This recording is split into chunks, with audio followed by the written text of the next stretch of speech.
Welcome to Pathways to Greatness, where we explore the journeys of exceptional individuals who have achieved remarkable success in their fields. Whether you're an aspiring athlete, a business leader, or simply someone striving to reach your full potential, this podcast is your guide to unlocking the greatness within you. Join us as we dive into inspiring stories, practical strategies, and the mindset shifts that can transform your path to greatness. Let's embark on this journey together. Hey, welcome back to Pathways to Greatness podcast. I'm your host, Jeff Forster, and I did that way better here than I did when I first started talking to Scott. So welcome back to the show. I'm just greatly appreciative of everyone who comes back week after week and listens to the conversations that I have with great people. And today is one as well with Scott Rammage. He is the founder of Hire VP. I met him through the Brotherhood of Fatherhood and a unique connection that I had with a friend of mine who actually, a friend gave me the connection to this person. This person gave me a connection to Scott. And we've stayed in contact now, probably going for almost 3 years. And so Scott's a great guy. I've been wanting to have him on because he's got a great story about endurance, about resilience, and about just changing your life and doing the things that you want to accomplish. And he's been very successful recently in business. And that's what we talk a little bit about that, but talk about how so many times we only see the successes, and he only shows the successes right now because he's living a great life, marriage, fatherhood, his business, everything's going great.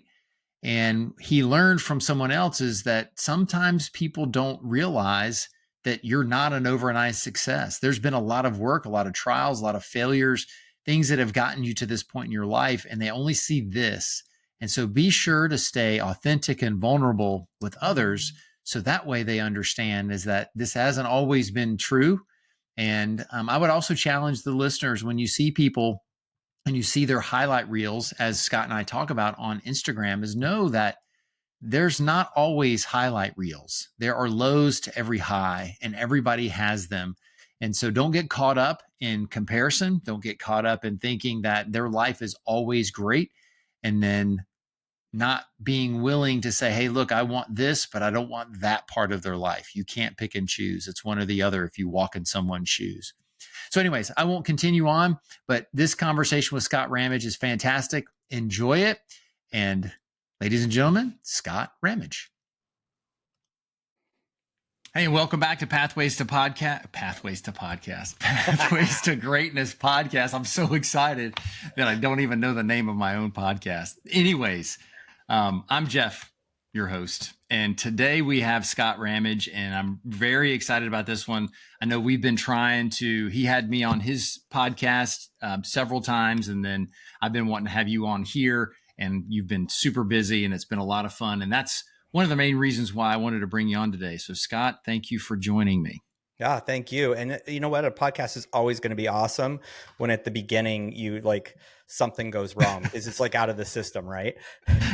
That's the way why all of mine go. So, okay. So it's funny. Something happened and somebody called the guest on their phone. And so they're, oh, sorry, I'm sure you can edit that out. And I was like, man, I don't edit nothing out. So one of the things that's great is around Scott's post that he put on Instagram. And this is, as of today, it's July 17th, and it talks about perfection. And so that's what I told him. I said, look, life, you can't edit out the interruptions. It just happens. So let's roll with it. And that's where we're at. So Scott, before we dive into the post that you put out today, more of your wisdom, I always start these episodes with a game called Would You Rather. Are you ready? Yes. Okay. So would you rather go forward 100 years or backwards 100 years? Backwards. Okay. Why so? I think AI has so much unknown moving forward. So I don't know. I think backwards is the way to go. Okay. It's funny that you say that because a lot of people have stated they want to go forward 100 years for that particular reason, to see how life advances with AI. And I jokingly always say is the only vision I have is the Terminator and John Connor. So yeah, no, for me, I'll add a little to that. learning to slow down and seeing how that was done and how life was lived differently without all of the inputs, I think is, at my point in life, something that I'm very intrigued with. Yeah. And we're not as tough we're resilient nowadays, but we're not as tough as we used to be. Not I at all. started watching the Earnhardt documentary on Amazon Prime. My wife and I were talking. I think our parents' generation was really the last like super tough generation, and we have elements of that. And I would seem to think that their generation would say that their parents' last generation was the tough one, and it goes back, and that's progression of life and society. But when you watch how they did things and what they did, and they weren't coddled by any stretch of the means, especially in NASCAR, it was insane. Totally different. Yeah. Yeah. Okay. The next one. Would you rather always know the right answer or make the right decision? Man, you make these hard. Make the right decision. Okay. Why so? Well, isn't making the right decision knowledge and actually action? So I don't know. It just works better in my brain. Yeah. Yeah. Yeah. And I'm the same way. And it's a fun question because of the contemplation that happens of where it's at. Because I know for me that I've known the right answer of what I should do, and I've chosen the complete opposite. I've blatantly gone against what I knew was the right answer and gone that way. If the question was posed to me, it would be make the right decision. Like, I don't care if I know, because in the moment, it may not feel like the right decision, but in 5-10 years, it was the right decision. And that's learning and wisdom. Yeah, I see that. You just mentioned the word I was going to say. I see this as learning or knowing the right answer is knowledge. Making the right decision is wisdom, and wisdom's going to outplay knowledge every single time. Yep. Yep, for sure. All right. Now, Scott, this one may prove to be one of the most difficult questions. Would you rather have pizza or tacos? But you are not kidding. I'm going to go with tacos because I feel better after I eat them than I do pizza. Okay. So, yeah. That's fair. Do you have toppings or favorite protein on a taco? Just ground beef. I like steak or fajita tacos, but really ultimately seasoned beef, super fine shredded lettuce, like iceberg, hot sauce, and tons of cheese. And the more melted, the better. Not queso, but melted cheese on it. Okay. Fair enough. Fair enough. All right. Last question. This is not a would you rather, but it's a good question. Is if you had a warning label, what would it say? Speaks what's on my mind. I put off a lot of people because I'm just pretty blunt and straight to the point. So blunt, no filter. Yeah. No filter needed, or maybe it is sometimes. I don't know. I was watching a Gary Vaynerchuk interview last night, and he just talked about how candor is a skill, and that telling the truth is, he's like, to him, it's suffocating. And you would think a guy like that, who's known for just being in your face and very blunt, he's like, the Gary Vaynerchuk that most people don't know is terrified of candor and telling people what the truth is, which you would never imagine. But he's like, over time, it's gotten easier, and I've gotten used to it because I realized the damage that not being truthful of how I felt or what I see to others was. And I thought that was interesting. What are your thoughts? So I mentor multiple people right now, and I kind of live on both of sides of the spectrum. When I open the filter, when I open the gates, you're going to know exactly what I'm thinking when I'm thinking it. I don't like add a lot of fluff. But I was mentoring these two guys, and two of them specifically, this was just a couple of weeks ago. One said, hey, like, it's okay to tell me the hard truth. And that's something I lean into a lot. Like you got to do the hard right thing, and the hard truths are what really helps you. And I started thinking about it. I was really supporting him because he's been really struggling. So I wanted to support him. And then the other one, the following day, no less, said, hey, I need more direct real feedback from you. And if it's hard to hear, I'm okay with that. And so I moved forward. I'm like, okay, both these guys have given me the unfiltered thing. And like the next week, it was a great opportunity. I'm like, okay, I listened to one of them talk. I'm like, that's a horrible business decision. It's absolutely atrocious. That would be like a 10-step backwards. And I felt horrible, but it was the right answer. And then I did the same thing with the other guy, a little softer, a little different situation. Both of them the following day texted me and said, you don't know how much that means to me, that you're able to share with me exactly what your thoughts are based on experience so that I don't make the same mistakes. So I'm still learning that. So I have I have two kind of operating modes. It's like one, I got that EQ where I'm really kind of like leaning into that person, where they're coming from, how they're feeling, and the emotions they're going through. And then I have this like, okay, like especially in my business, if someone asks me a question, there's not fluff. One of my team members, or there's a correction needs to be made, I don't always deliver it in the most loving, soft way. It's like, hey, we need to clean this up right now. This is not approved. This is not okay. This is not going to grow the business. It's not going to grow you in your career, and I'm not going to have it anymore. So I think there's a place for both. Yeah, and you hit on something, and I hope the audience picked up as the EQ portion, is that you can't handle everyone exactly the same. And unfortunately, so many people who tout themselves as being blunt, and I'm going to tell you the truth, they don't have the EQ to go with it. So their message, as good and sincere as it is and as right as it is lost because of how the other person receives it, because of how you delivered it.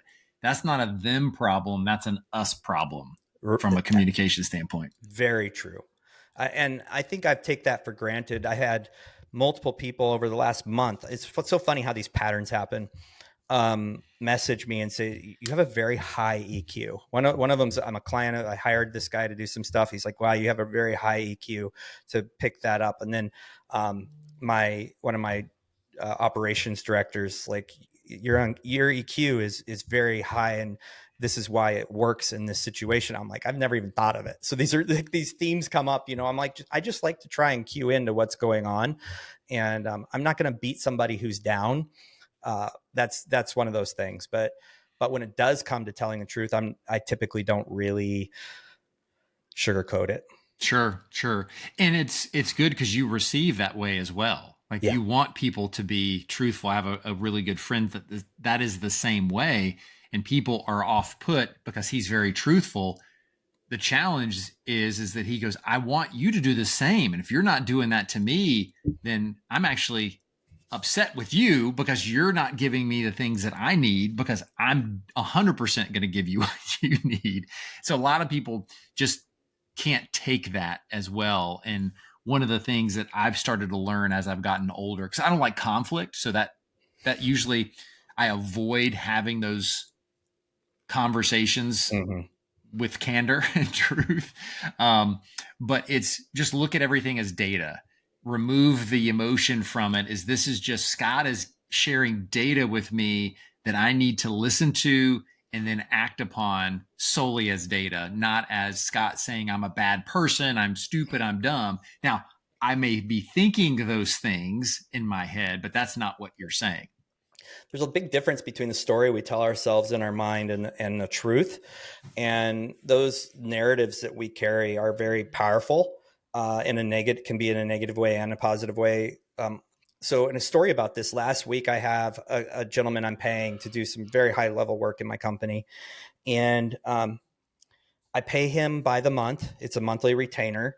And his promise is he'll work one day a week. And it's high dollar. It's very high tech stuff. And he's like, I have 5 clients. I work one day a week for the client.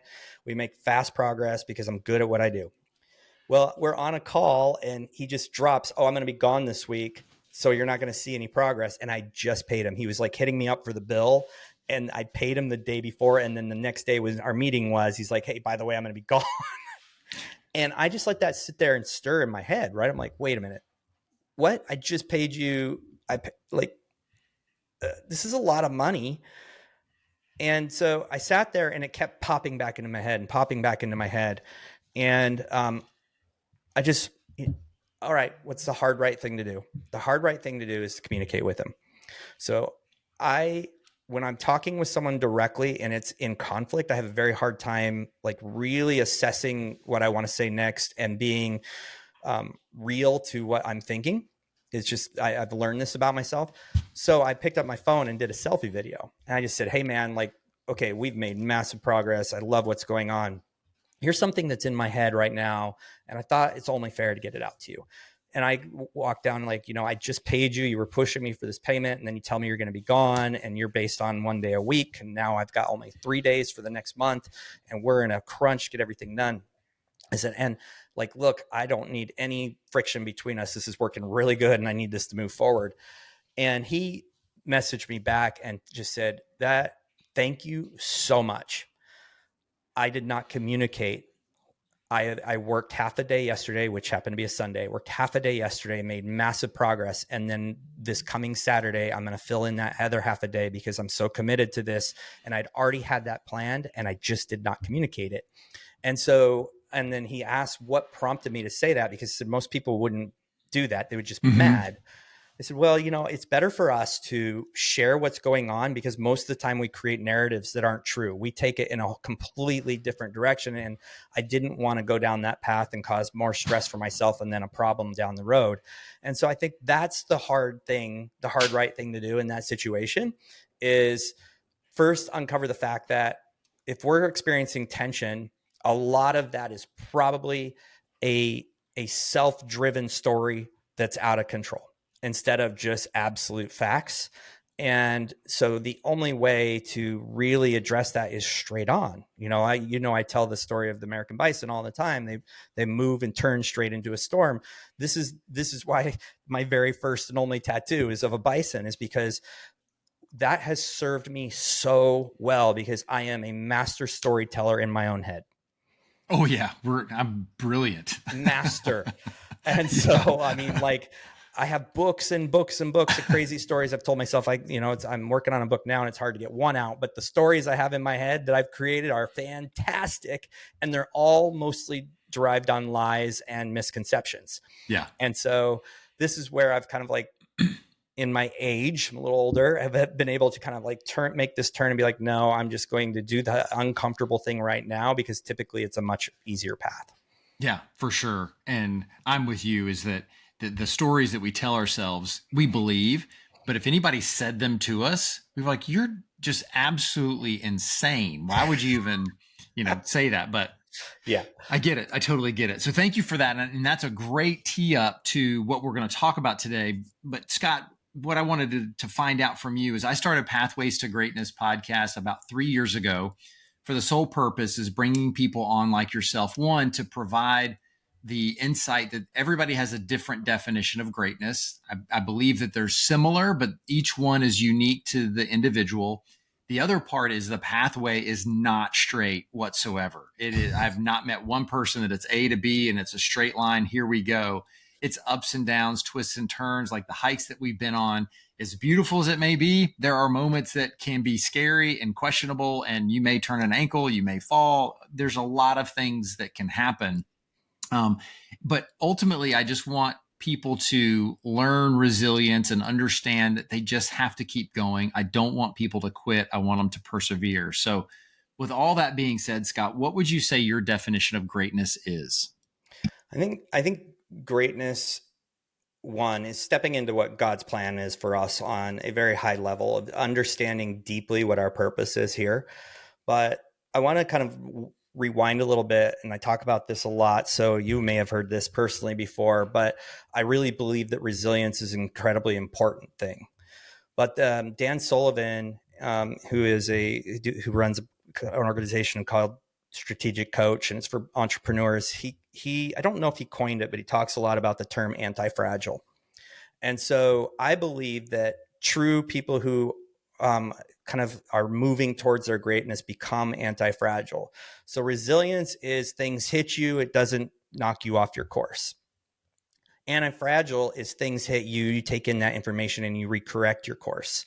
And so it's the fail forward from John Maxwell. It's like there's so many different authors out there that talk about that. But the more anti-fragile you become, the more you are willing to grab a hold of the stupid things you've done, the mistakes you've made, the complete detours from where you were really meant to be. You take all of that in as data.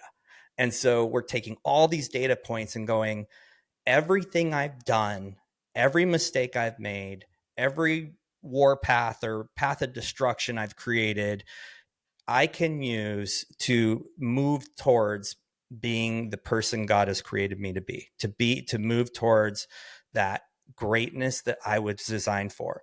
And so as soon as I really deeply embedded that into my soul, I started to pull every story. Like it's like a mental game every morning as I like, oh, I remember when, and I take a lesson from that and like put a pin in it in my mind about that will never happen again. And this is how I would do this the next time. And so I feel like these are all series of tests that are put in front of us, and we have an option. We can become victims to those errors that we make, or we can become victors. And so back to the bison, I have a massive picture in front of me. They're all through our house. If you look at one carefully, you'll notice it has a lot of fur on the top of its head, all the way down through its nose. It's got a big old beard. And then the front of its front legs are completely covered in fur, and the ridge of its back. Everything else is really thin fur. Why is that? Is because they've become anti-fragile in those areas. When they go and turn into the storm, pushing through snow and blizzard, those are the areas first affected. So they grow heavier and heavier snow.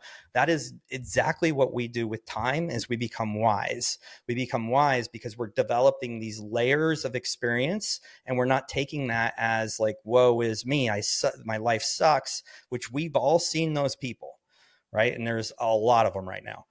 To this happened for me instead of this happened to me. And when you really, it's easy to say that's happening for me. It's so easy to say it, but to really, really internalize that and actually use it for ammunition, to use it for fuel, and to become anti-fragile is where we start to walk on our own pathway to greatness. And we will get so much further, so fast, so much faster. And I believe that's God's plan for each of us. Yeah, and that's such a great definition, and I want the audience to understand as great as that is, most of that doesn't come naturally to most people. It's a developed skill. It's the over time you create that new physical and mental characteristic to allow you to plow through it. I had a good buddy of mine that had a podcast called The Inspired Way, and he used the buffalo as his key story. Cool. And in one of the conversations that I shared with him is when I was younger, I didn't know how to be a bison. Like I was nurtured and raised and just naturally was a cow. Like I ran from everything. And Same. So it's gone through life. And I was thinking about this the other day, is that's where physical things will help you learn how to be resilient. Say, oh, wait a minute. I did do 5K and I didn't think I could. I did do 100 push-ups, didn't think that I could. I did, climb this mountain, didn't think that I could. And then when something hard happens in life, did you say, well, I've already done that once physically. Now I just need to transfer those skills mentally, spiritually, emotionally, because I can do it. It's going to be terrible. It's going to be hard, but life is hard. Marriage is hard. Being a parent is hard. And if you think that you can just quit every time something gets hard, you're never going to accomplish anything.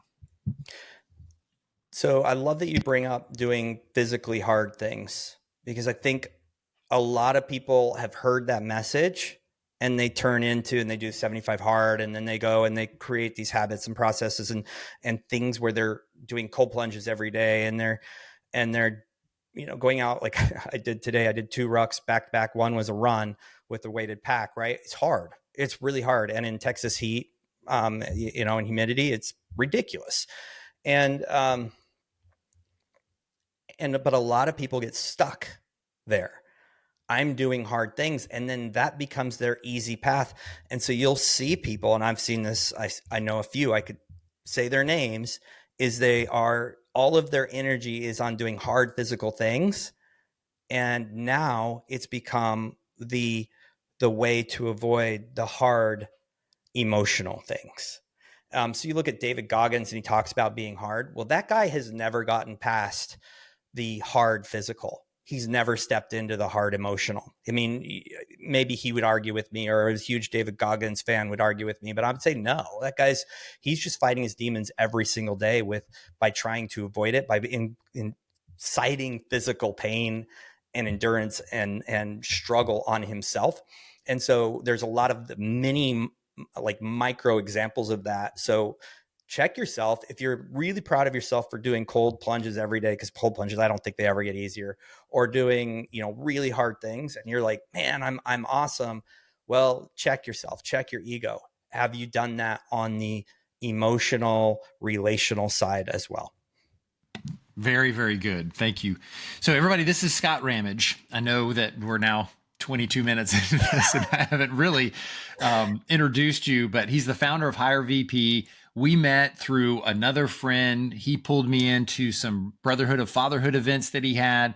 And so I feel like we don't talk a lot, but the friendship is there. And we both know that each other is there if we needed one another.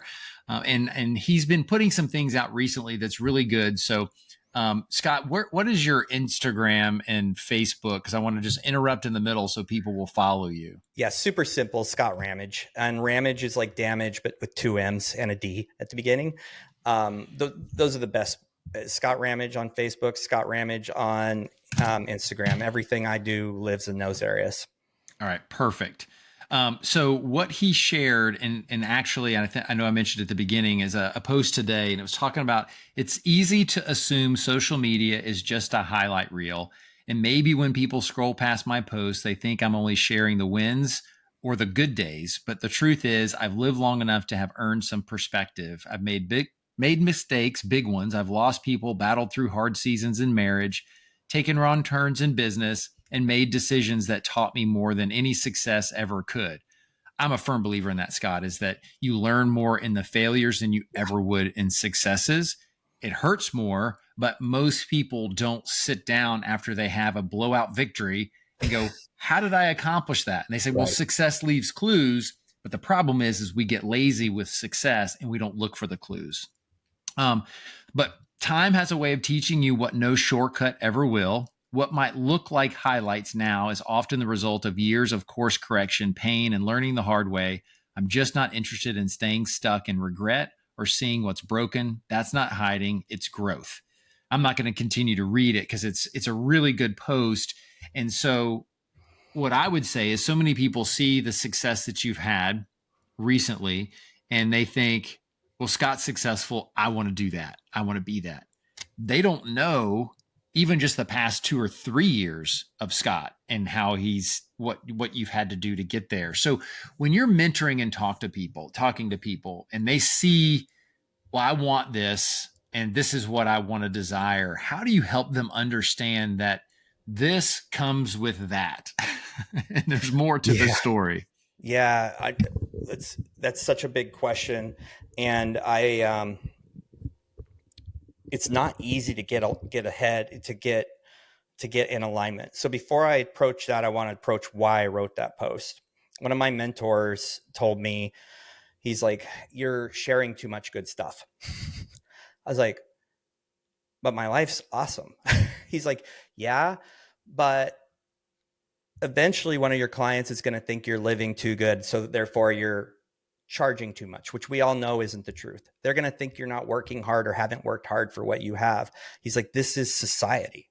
Society is now looking at you thinking it is just magical. You don't deserve what you got because it was all handed to you on a platter. He goes, I know you. I've been mentoring you long enough to know that you work amongst the hardest of the people I know. And that hit me really hard. And then I was sharing that with somebody and she said, somebody said, well, I don't like Scott. It was another business owner. And she was, what, have you talked with him? We spent a lot of time together, and she was talking with him and he goes, well, things are just too easy for him. He's too cocky. He's all he talks about is success. He's not real. And of course she told him like, no, that's just Scott. And it started to get me thinking. And I was talking to another guy and I said, I was telling him what I learned from this mentor, and he's like, wow, that's really interesting. And he texted me yesterday and he says, watching through that filter of like oversharing wins, he's like, I've started to like see social media completely different. And I said, let me be very clear with you. Like if I'm going through pain, I typically will share it, but I'm at a place where life is really good because I taken this path of all this crappy stuff that's happened. I want to learn so hard from it. I want to be like so dialed into it. I want to be focused so tight into it that I never do it again. And so, and he said, oh, well, I feel like it's completely authentic. And so I wanted to put that post out to say, hey, like, look, things may look good and they are, but here's the reason why. It's because I've been through incredible storms. And I'm not really good at telling stories, but I'll tell you what, there's some stories. I mean, I've had, a guy got put in prison because he was robbing me and did a home invasion thing. I don't tell those stories to people. I've had crazy stuff happen. I'm not a good storyteller in that way, but what I can do is I can bring all those back in and be like, you're going the wrong way. And that's what I do with the people that I coach directly, and that I'm working with is like, look, I've done that. You can choose to go down the same path, or you can use my experience and sidestep it. And so that's really the whole purpose behind me taking on clients. I'm not trying to sound cocky. I don't need the money from clients. I don't need it, but there's a purpose here of, one, you got to pay attention, right? Like it's super important that if I did this for free, it just becomes a completely different thing. But two, like it's got to hurt a little bit. And my whole goal in that is to alleviate a lot of these sideways paths and let people learn from the pain I went through, because they're going to develop their own pain and their own failures. So if I can help them speed through some of them, I'm really happy. And I don't know if that answered your question, but I'm really passionate about like reducing the pain of other people. And one thing that I've been thinking a lot about, because it's the next chapter in my book, is how I raise my boys. And just something innate for me from very long is I walk through every single stupid thing I do with them in real time. And so when we're on a drive and I'm like, hey, like, I'm really stressed today. Here's what I did. Here's the stupid decision I made or the stupid thing I made. And then I walk them through that. And I've walked them through that for years, but the outcome's always good because we take that and kind of twist. And so I just wish we would all do more of that to just help people understand that struggle is typically a pathway to greatness. And I appreciate you sharing. And one of the things that you did when we had our Brotherhood of Fatherhood event in Montana was when we sit around a fire, all it takes is one person to share their struggles and what they're feeling, how they're doing. And next thing you know is everybody is sharing. And what it comes down to is everybody has struggles. And if they don't feel like that I can relate to Scott, then one, I may be aggravated with Scott and be like, well, he seems like everything's going well. Why isn't everything going well for me? And then the devil creeps in and starts the comparison. And back to what we said at the very beginning, our imaginations run wild. We create a completely new storyline of why Scott's the bad guy because he's successful. And it's terrible. And it's absolutely terrible. And when you look at like the book Think and Grow Rich, and there's a ton of those back then, is that Scott's success does not mean I can't have success. It doesn't even mean that I can't have more success than you. There's enough of that to go around for all of us. And that's when, and you had mentioned this earlier, is we have to do that self-reflection of, okay, I hear Scott, I see Scott, I put this out there, and I have this feeling here towards Scott that's not excitement, not love, not, okay, where's that coming from? And like you had said before, is that's the hard work that puts running 250 miles through the desert to shame, is when you have to do that self-work. Yeah. And you really nailed it on the head too. One, I've found that in order to unlock vulnerability, which unlocks the option to grow and to share to a place and to the right people, that allows you're basically opening a door to being guided when you are vulnerable, because no one can know where to point you when they don't understand where your struggles are. And so I learned early on that to open that door for others, I just had to be an open book.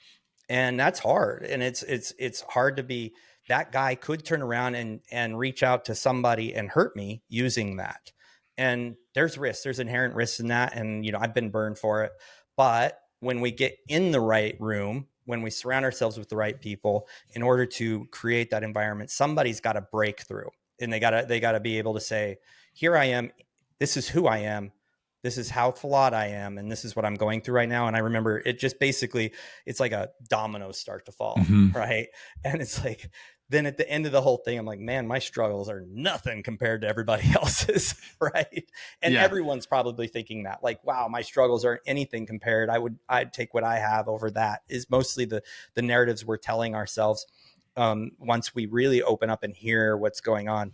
So one, you've got to be vulnerable in the right rooms. You have to be vulnerable to breed vulnerability for growth opportunity. And then two, we are very quick to judge without putting ourselves in other people's feet. And I've tried to pare this down as simple as I can for myself, because I'm very judgmental. I'm driving. I like to drive fast. I like to weave through cars. I'm that guy. I'm the guy you're going, God, dude, what's the big hurry, right? And then so, I'll get cut off, or someone's driving crazy. We all know they're probably on their phone. They're weaving all over the place. And I've just changed the game in my head. I'm like, that person, I don't know. They might be on their way to the emergency room. They might have just had a loved one commit suicide. They might have just gotten a text that they're losing their job, and they just aren't in the right mind to pull over and read the text or figure this out. So I've started to play this game where I have empathy on the person, stop judging the wrong way and start judging in a way. And I know that I'm wrong 99% of the time. They're just being idiots. But that's my cynicism. But it allows me to, that it's perspective. It's what is it? Perceptual intelligence. Like, I need to perceive in a different light what's going on, take that in, and really, instead of like when a problem comes along, hacking at the branches. This is a great analogy. Like, you got this big problem, you just start swinging with a machete at the branches. Well, you're doing nothing, right? It's what are the roots? What's the root of the problem here? And until we slow down and figure out what the root of the problem is for other people, we can't judge. And we can just love. And it's such a great example in real world, to where if there's a trigger that yields a result that you don't like, so i.e. bad driving equals temper tantrum on our part, which ruins our day. Yeah. The other driver, like, if you cut me off, you're gone. You're not even thinking about me, which is a very good metaphor of life, is that other people aren't thinking about us as much as we think that they are. Yeah. But it's that reaction to the trigger that we can control.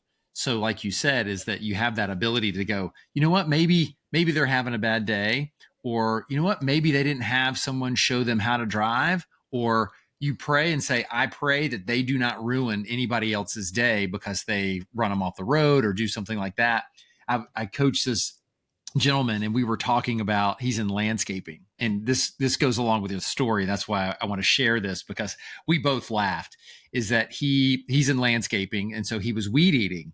And so he was weeding up underneath this bush.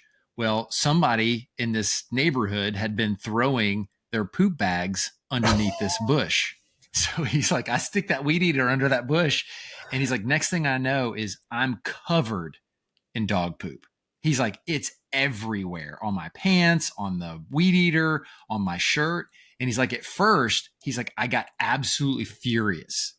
Said a few things that I shouldn't say. And then I realized this could make a really funny story to tell my son. And he started laughing, because what could he do? The poop is already there, and it's how you respond to that. And I have friends that I just love to be around, because in those moments, their initial reaction is to not be angry. It's to laugh and go, look what just happened to me. And it's such a blessing to everyone around them, because then everybody's laughing. Yeah.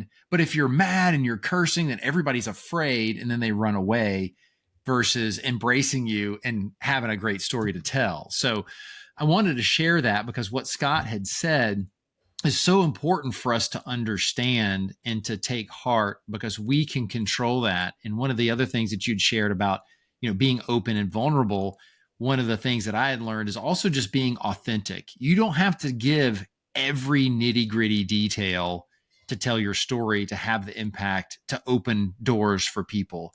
It's being authentic and say, hey, look, I totally get it. I have blown it multiple times. And you don't have to go into everything that you've done, because some of that stuff is just between you and the Lord, and that's where it needs to stay, and we're good. Some people would disagree, but I don't. But you can also be authentic. If the word vulnerable scares you, you can be authentic as well. Yeah. There's a lot of training that goes into how you respond. And another mentor, I think it might come from Andy Andrews, who's an author, was your response is your responsibility. And I had an experience, but your landscape friend, that's an extraordinary experience, and it's definitely more impactful than mine. But I took my entire team. I have a U.S. based team and I have an overseas based team. So I took the entire U.S. based team locally to. I flew them all in, and then we did some stuff. But I took them to a restaurant. We're sitting down, and the waitress comes, and my wife comes to join me. So I'm like, come to lunch with us, and she sits right next to me. It's a very tight table. And the waitress comes to clear my table and picks the plate really high, and then it drops. And there's a full thing of salsa. And I'm wearing a white shirt. I never wear white shirts. I'm wearing a white shirt. And that thing just drops and just explodes in my direction, like a claymore. It's like straight forward, right? And I'm like, okay. And she's terrified. The waitress is terrified. And I look over and I'm like, looks like I blocked it all from you. My wife's wearing like light yellow and white. And I look aside, and the gal next to me's got nothing on her. My lap is covered in salsa. My shirt's covered in salsa. I'm like, well, at least I'm the only one. I'm like, and hey, adds a little design my white shirt, whatever it is. And I didn't think anything of it. It was a little like kind of weird. I was just really glad that no one around me had gotten it. And later, one of them said, I was really impressed with the way you responded. And it was that moment, I was like, all the training, all the response control training, this wasn't even a blip on my radar. It was like such a small thing. I'm like, whatever, you're fine. She brings back soda water. I'm, thanks, you're good. The shirt's ruined. I didn't say that to her, but I'm thinking my shirt's ruined. I don't really care. But the impact that left, the one person that comes up, I am so impressed with how you handled that. And I'm like, well, it wasn't a big deal, but you know how many years of training it took for me to be able to say, oh, I just got dog crap all over me. It's not a big deal. This is actually really funny. So that reframing of things really quickly is something you have to practice. But what a great example. I mean, now you're walking around with, I was salsa, he was dog crap. It smells, you cannot stay in that, right? And to be able to laugh, that says a lot about somebody's character, but we never know who's watching. We never know who is watching. And we can be an ultimate example of what to do or what people are repelled from. I'm so glad that you said that. I was going to add that if you didn't, because everybody is watching and the result is where it's at. And I'm reading in James in the devotion, it's all about, faith without works is dead. I'll show you my faith through my works. And I feel like so many times people use that verse, as they should, around discipleship and sharing the gospel. What you did showed your faith through your self-control. That's one of the fruits of the Spirit, is self-control and discipline and joy. And, all of these things that in that moment, you showed grace to that young server who will remember that for the rest of their lives. The people around you will remember that because they're like, I did this. And guess what? This dude did not flip out. He was controlled. We all laughed. And, people might say, oh, I'd lose it. But what does that accomplish? by Right. screaming at this young lady who clearly did not do it on purpose. And if she did, that's a whole nother conversation. But the impact, it's just like, again, if you go on a trip, we talked about this earlier, and the trip goes flawlessly, no issues, no problems, you're probably not going to remember the trip as well as the one that had, like, guess what happened? Our flight got canceled. We got this. We couldn't get on the plane because we were within an hour window of checking our bags. So there's all these different things that we have to consider. Yeah, and it's so funny, kind of coming back to that social media post I wrote. I might share a post like, this happened, it was crazy. I was just really glad that my wife didn't get covered and my employee didn't get covered in salsa, and I was just the only target, right? And I was actually wearing a shirt that said "Attitude is everything," and I gave my team "Attitude is everything" shirts. So thank goodness I was in check. But this is it. Like, I shared that on social media. What I'm not seeing is that people might be judging that. The way I responded, they're just assuming that's how I've always responded. And it's not. And that's the whole point, is there's always a backstory to the things that lead us to where we're at. So when somebody's winning, somebody's posting a lot of wins, or they're having there's another young man that I know, when I met him, he was pretty desperate. He was kind of acting desperate. He was hitting everybody up for business. It was like, dude, settle down. Well, that guy is crushing it right now. I mean, he's probably making millions. And this was like a year and a half ago that this happened, that I met him. And I was like, whoa, dude, like, chill out. But you look at his social media and it's like, oh, he's just naturally gifted. He's, he must be scamming someone somewhere.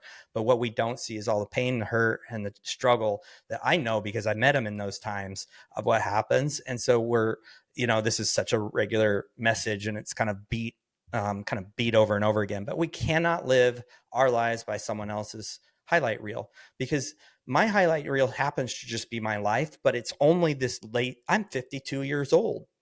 If you were to look at my 40-year-old highlight reel, like, it's a running disaster. There's not many highlights on the reel.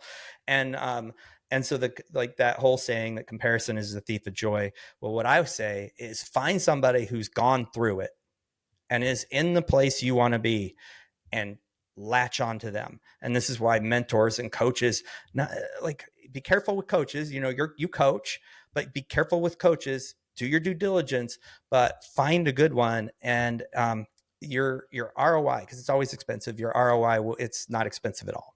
The return on investment is just incredible. I was talking to a young man, not a young man, younger than me. And I was telling him, I introduced him to my mentor. He's like, well, I gotta understand ROI. And he seems really smart. I said, hey, look, when I met him, I was having to save up to get my teeth cleaned.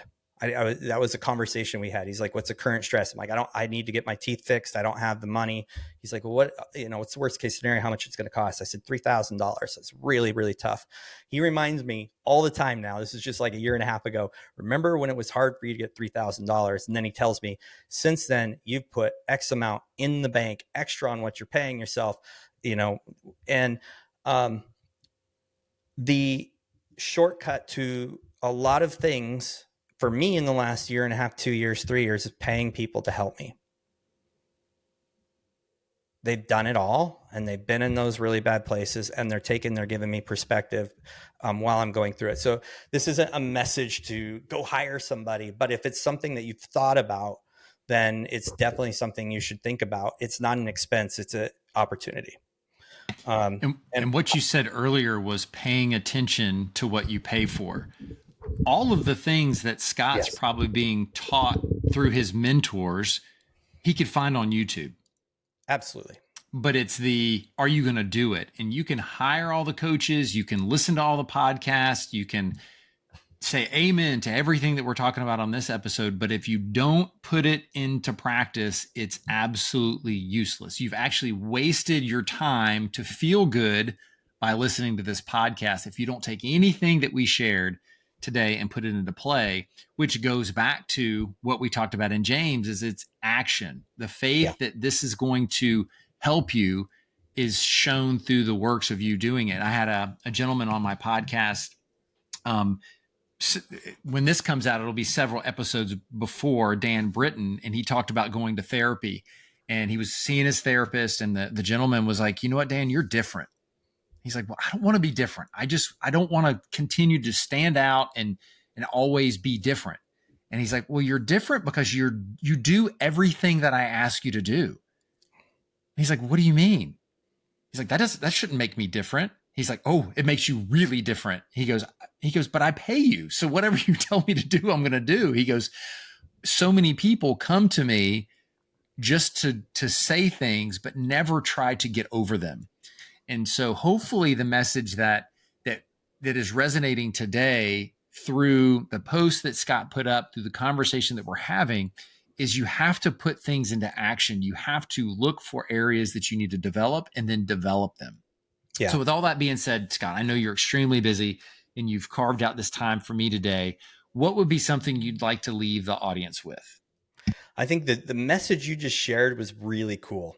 Patrick Bet-David talks about this in Choose Your Enemies Wisely, I believe, is the book, or it could be your next five moves. I don't know which one, but he talks about, he's talking to a very, very, very high performing, I don't know if the guy's a billionaire or what. And he's like, hey, what's the biggest success quotient you've seen over your years? Because apparently this guy's helped lots of people become really successful.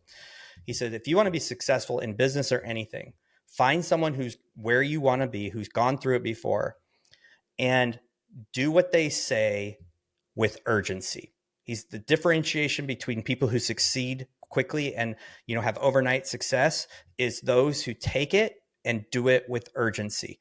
He said, that is the success quotient. And that really stuck with me because just before that, one of my coaches, I have two that I pay. One of them said, I don't have people show up to meetings like you show up. He's like, you're not writing emails, you're not answering texts, you're paying attention. And then the next time we call, you share what you've done out of our conversation. He goes, it's very uncommon. And I realized that is the differentiator.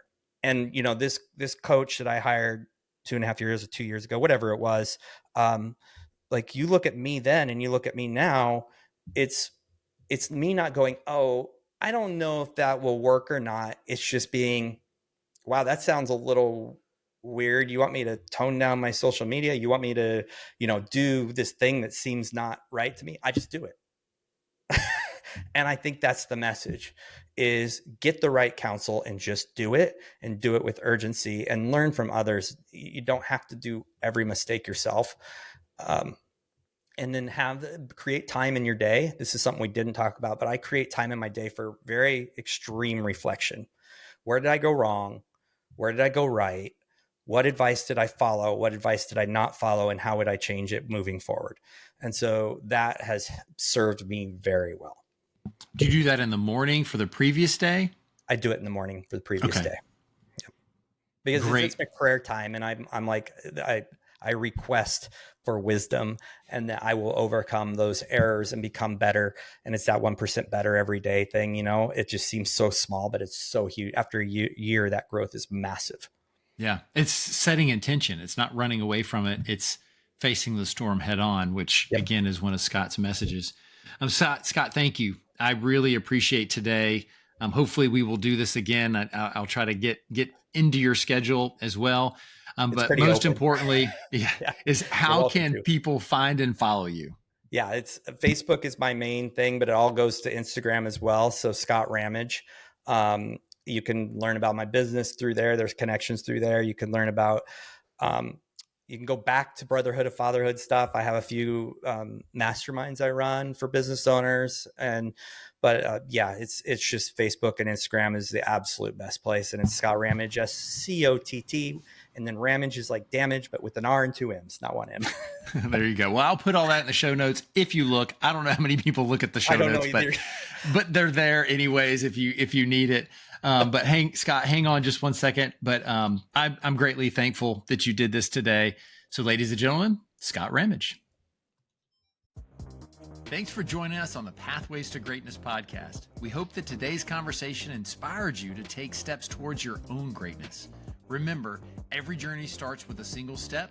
If you enjoyed this episode, Please subscribe, leave a review, and share it with someone who might benefit. Actually, share it with 3 people that you might think it might benefit. Until next time, keep pursuing your passions and carving your own path to greatness. Take care.